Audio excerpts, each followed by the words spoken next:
Hey guys, so welcome back to my channel. Today we are going to be doing a La Mer review, and it is on the Creme de la Mer cream, and we're going to be seeing how much punch this half an ounce bottle packs. So let's get into this video. So this is the La Mer Creme de la Mer cream, and this is a half an ounce bottle. It is pretty small, and it is $85. So you can imagine, I believe the 1 ounce is $155, if I'm correct. I'm not 100% sure. All I know is that the half an ounce is $85, which is pretty expensive and pretty daunting for most people, especially myself, especially since you don't really get too much product in here, but I guess that's what it is. So this cream is a white emollient cream, and it is very silk feeling, so when I apply it to my skin, it definitely feels like $85. So in regards to texture, this is a very silky and luxurious cream. So you really do get your $85 worth of texture in here, I have to say that. So now this cream might be $85, but we have to remember that the most important part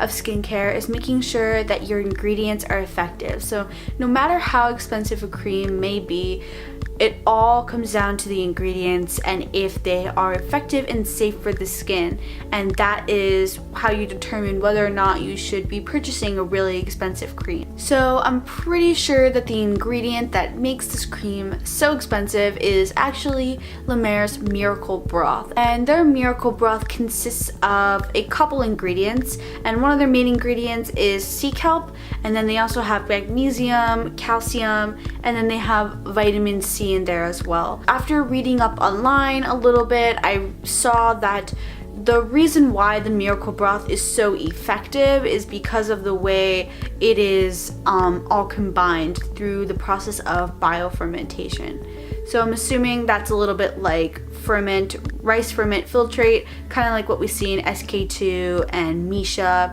Those types of fermentations. They allow for brightening and reducing the appearance of scars, and that's actually what the founder of the Miracle Broth was trying to do. He had a lab accident, and he was trying to figure out the perfect ingredients to reduce the burn, the scarring of the burn that he had received during a lab accident.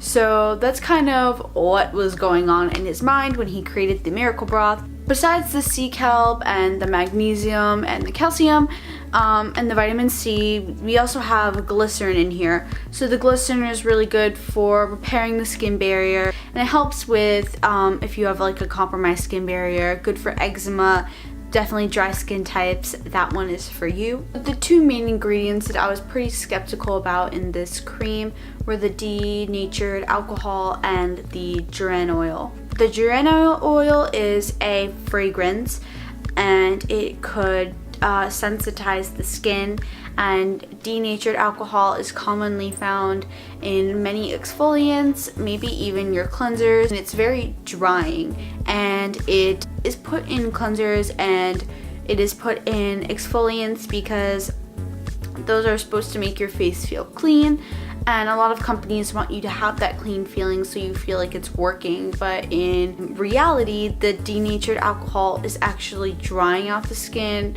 It is also stripping your skin of its natural barrier. The reason why this kind of concerned me in the La Mer Creme de la Mer is because it strips the skin barrier, and if you have the harsh fragrance and the stripping of the skin barrier, that might alter the way that the cream is moisturizing your skin. It might actually damage it and irritate it. Now overall, I did not have any irritation, I did not have any problem.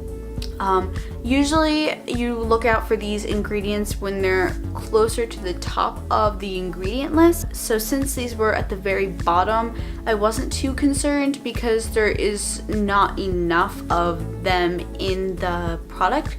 There's not a high enough concentration, I'm assuming, for it to be that irritating to the skin or irritating even at all, and it could be used as a stabilizer to stabilize the cream. So overall, I felt like this cream was very silky and luxurious. It was moisturizing, but I felt like I do have moisturizers that pack a little bit more punch. I also felt like I had an easy time carrying around this moisturizer in a bag, definitely due to its small size. It was very portable. So walking around needing a light moisturization, this definitely was my go-to. I didn't really see much improvement in any hyperpigmentation on my skin. I don't have much anyways, so I feel like I can't really speak to that too much, but hydration wise I felt like it was pretty light. Although it's emollient, it is still light, so I didn't feel super hydrated, but it definitely was a nice light hydration, especially when you're on the go and you can't carry around a huge moisturizer bottle. So this definitely was nice to have. So I would say give this a go if you are interested. If you've always been thinking about trying a La Mer product, this is the first one I've ever used, so I cannot speak for the entire brand. I can only speak for this one product. So if you are interested in buying a La Mer product, I would definitely say give it a go. I didn't feel like anything happened to my skin that I want to warn you guys about, so if you guys are interested in La Mer, definitely try it out. I always encourage trying out any skincare product you feel would help you and your skincare journey. So this is my consensus for the video.